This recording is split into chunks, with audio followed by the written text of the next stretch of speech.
Monsieur Rigobert Kouta de la MPP, Madame Kapinga de 1 Europe Sauver le Congo, je viens de vous apercevoir aux affaires étrangères pour déposer un courrier. Est-ce que vous pouvez me dire quel est le contenu de ce courrier?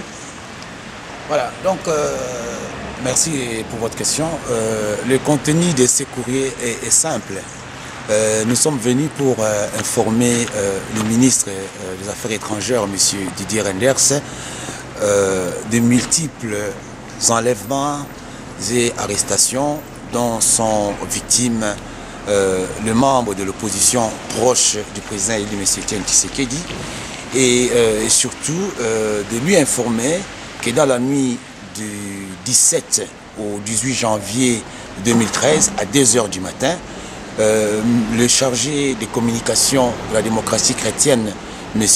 Verdick, et le président de la jeunesse de la majorité présidentielle populaire, ainsi que leurs parents, ont été enlevés par des hommes en uniforme et amenés dans un lieu que nous ne connaissons pas.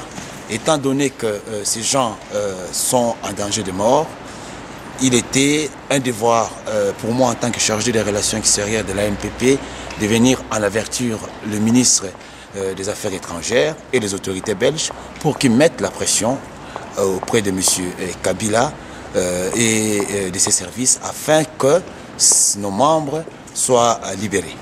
Madame Kapinga, vous êtes avec M. Rigo. Est-ce que vous avez un commentaire par rapport à ce qu'il vient de dire et ce qui se passe au Congo là? Oui, moi je vais dire ceci.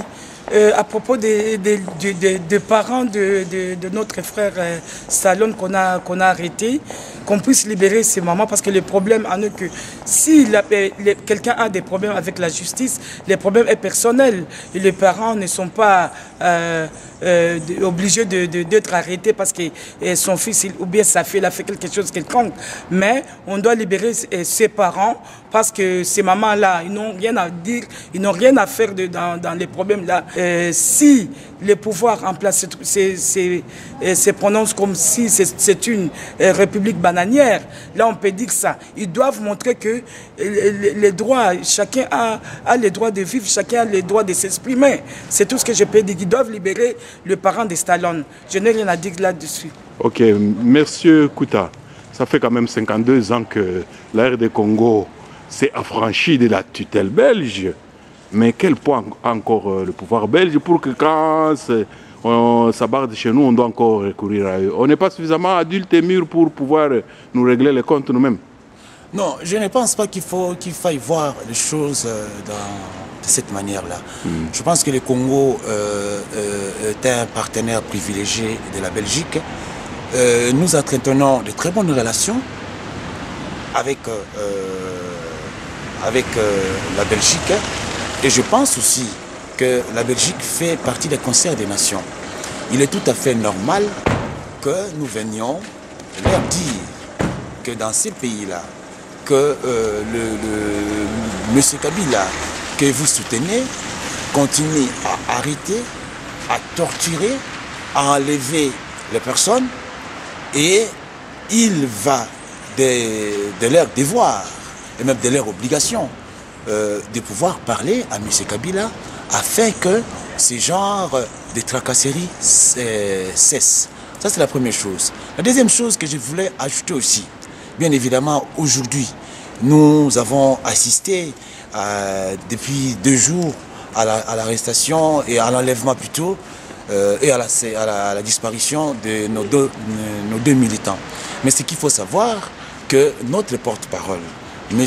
Eugène Diony Ndongala, fait l'objet d'un acharnement politique continu et qu'à ce jour, son immunité parlementaire a été levée et je ne sais pas quand est-ce qu'il pourra être arrêté. Donc il peut être arrêté à tout moment. Donc c'est ça aussi que nous avons annoncé au ministre belge des Affaires étrangères afin qu'ils puissent peser, que le gouvernement belge puisse peser de tout leur poids pour que Kabila cesse à intimider, à arrêter les membres de la majorité présidentielle populaire, le dire la seule vraie majorité dans notre pays, c'est ce que je voulais dire, qu'on nous laisse libres, qu'on nous laisse qu'on puisse respecter les principes démocratiques qui sont inscrits dans notre Constitution. Ok, avant de terminer, Madame Kapinga, vous êtes une grande combattante. Et vous savez que les combattants au niveau de l'Occident suivent l'actualité de très près. Vous avez un message particulier pour les combattants congolais qui vivent à l'étranger?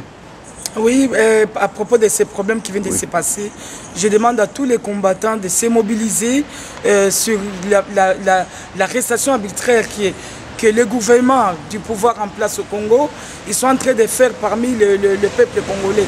On doit se mobiliser un peu partout et pour que le message puisse circuler, que nos frères et les parents de Stallone, qu'ils puissent les libérer tranquillement, que la maman peut rejoindre sa maison et aller voir ses enfants qu'il a laissés depuis quelques jours. Ok, à tous les deux, très merci.